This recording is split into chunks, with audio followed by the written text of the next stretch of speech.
So you want to buy your first suppressor. Well, I've bought a few and I've taken a few different approaches. I've taken a few different philosophies, learned a ton along the way. So I figured I'd share what I've learned and what would be my approach if I were buying my first suppressor today in 2026 with no tax stamp. I paid a tax stamp for all of my suppressors except for one, um, which sucked. But there's a few different approaches that I've taken. You probably heard all of them in different capacities. There's the one size fits all, buying a big bore suppressor, a 30 cal suppressor that fits multiple guns with a QD attachment. Just buy one for all of them. There's buying budget because a suppressor is a suppressor. There's the modular, so that way you can change the different sizes and the different features of the suppressor. There's going with the high end Gucci suppressors. There's going for features like flow through, reduced back pressure. But all of those things just mean nothing if you don't have a purpose. So we're going to go through what you need to know before you buy your first suppressor. And then hopefully this will help you choose which suppressor to buy. All right, so let's go down the list of the suppressors that I own. I'll go in order of when I purchased them. That'll kind of give you an idea of when I purchased stuff, why, and the reasoning. So this is the first one that I purchased. This is the Yankee Hill Machinery Fat Cat. Um, yeah, awesome little suppressor. It's a shorter can. Um, they designed it to be fatter but shorter to still give you great sound suppression, but still be at a short can. Great little suppressor. The next one I purchased, it's all wrapped up, but this is the Silencer Co. Harvester Evo. This is actually discontinued now, but it's a great suppressor. This one is more of a hunting suppressor. It's a 30 cal, so a really big bore. It great sound suppression. I bought it for a number of different reasons. I actually didn't buy it for the use that I use it for now. That was a jumble, but it is a great suppressor. Then I went 9 mil. So this is the PWS BDE9, crazy long name. It's a modular suppressor, so you can really make it shorter. These two parts separate. These two also separate, so you can make a really short can. You can make a completely just a medium size can, or you can make a longer can. At the shortest configuration, it's not really a suppressor. It's still pretty loud. At the K configuration, which is the shorter piece, it does sound great. It's actually a really great can. You can see the details on it. It's fully 3D printed, and it can hold or handle 9 mm and subsonic 300 blackout, which gives you a little idea of why I bought it. The next can I got was the Huxworks Ventum 556. So this is another 556 can. This is one of the flow-through cans. Very low, if any, back pressure. Great can. This is actually what I run on my 556 my SBR that I usually rock with. And my latest can, dropped a few. This tiny thing. This is the Rugged Oculus. It's in 22. I bought this specifically for a build I don't have yet. This is actually for a project that I want to do whenever PSA decides on dropping the X57. This is going on that. I'm very excited about that drop, so I have a suppressor for that already. This is the only suppressor that I got with a $0 tax stamp. Just recently picked this up. All right, so let's bust some of the myths. The first one that you might hear all the time is one size fits all. You want to maybe get a 30 cal or big bore suppressor that you just then move around from different places. I saw a question before about different end caps and things of that nature. So that was one of the reasons that I bought this second one. This is the Harvester Evo. It's a 30 cal suppressor, no removable end cap, and it shoots great in multi calibers. So no removable end cap. Uh, it has great sound suppression. It's fairly light, um, but it didn't necessarily do. It did a lot of things good. It didn't do what I wanted great, if that makes sense. And what I mean by that is that it didn't have the sound suppression on certain rounds that I wanted. It was heavier than I wanted for certain guns. And the purpose that I bought it for originally was for a 300 blackout build. Ended up scrapping that build. I actually enjoyed it, but ended up scrapping that build and throwing this on a hunting rifle. So it's more of a on a bolt action 6.5 Creedmoor now. Sounds great on that thing. Does a great job of reducing felt recoil. But what I learned from buying this one is that one size doesn't necessarily fit all. You don't want to buy one suppressor and think that it's going to be great at everything. You want to buy, my philosophy now is buy a suppressor for the specific use case. So what's the purpose of the suppressor? What firearm is it going to go on? And then buy the best suppressor that you can get for that particular purpose. So this worked out because I ended up finding a perfect host for it on a precision rifle, but buy with a purpose. This YHM Fat Cat was when I was trying to buy suppressor on a budget. This was my first suppressor, and I was very much interested in seeing what I could do with the budget. These actually went up in price since I bought it. I think I got this for I can't. I don't think I can talk about prices on YouTube, but I got it for less than what the MSRP is now, and it's a great suppressor. Don't get me wrong, but it is fairly gassy. Um, it is not as quiet as I would like, although it is quiet. Um, but I traded all of those things for budget. I traded all those things to get a budget. And again, I'm not trying to shit on the suppressor at all. It's actually a great little can. Um, Pieces that I didn't like about it because of how short it is, you need a proprietary QD system or a muzzle device for it. Um, Also, I wanted to get like a cool look of it being engulfed in my handrail. My handrail's too thin for it. So that's something, if you're looking for a specific look, make sure you understand the diameter of the rear of the suppressor and the diameter of your handguard, also where your barrel ends. Save you a lot of headache if you just understand those different measurements and those different areas. But yeah, this ended up working out well. It's now currently being mounted on my 2B SPR build.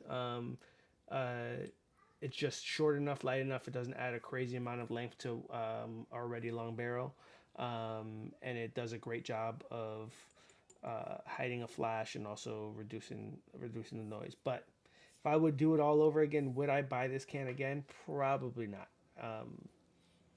Great can again, great can. I just probably would go with something a little bit different. Probably even from Yankee Hill, but just something a little different. All right, so now we have thinking that you can be some kind of like agent or like the cool factor suppressor, right?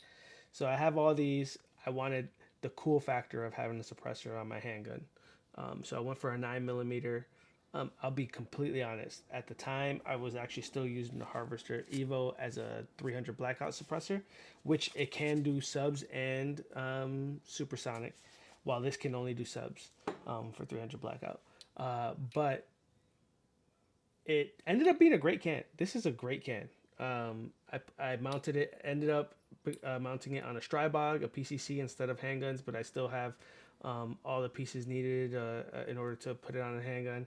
And on a handgun, it worked well. But then I realized I'm never going to carry a handgun with a suppressor on it. Like it's just not realistic. Maybe for a home defense gun, I'll have it in like a drawer or something, but I'm not really concerned too much about that. I probably wouldn't pick a handgun unless I had to for home defense. I'd probably go with what you see back there. Um, so it's great can, a lot of fun, ton of fun, great design, great look, um, does great on a PCC, but I bought it for a purpose that really wasn't a purpose. I bought it just because I wanted something cool, which is great and it's fun to do, and you can absolutely do that. But it was kind of, I don't want to call it a waste. I won't say it's a waste because it's a lot of fun. But it was unneeded. I do want to try to build a new 300 blackout build specifically for subs and run this on there. Um, and maybe leave that there, but we'll see. Something I'm trying to do, y'all. You'll see me keep looking down because this is where my monitor is. The camera's up here. I'm sorry. I'm trying to get used to that. My bad. Um, so this one, I shot somebody. I shot actually at Capital Armory's Silence in the Capitol event. I shot Huxworks for the first time, and I always thought flow through and low reduced back pressure was a gimmick. I was not buying into it. I thought it was just overpriced nonsense, and then I shot it. And when I tell you that there is a significant difference in back pressure and gas to the face from this can to from this Yankee Hill to this, it's insane. Um, that said, flow through is my go-to now. They're a little bit more expensive, reduced back pressure, flow through. If it doesn't have that on its feature set, I'm probably not even looking at the can unless it's like a 22 or something, or a 9. Actually, 9s aren't that bad. But for a rifle, I'm probably not even looking at it if it's not reduced back pressure or if it's not flow through. That's how good this can is. This was the Ventum 556 in titanium. Some important things to know is that when you get this can at first, it's gonna spark like crazy. So it's not a flash reducer; it's truly a sound suppressor. Until it breaks in and then you start getting less flash.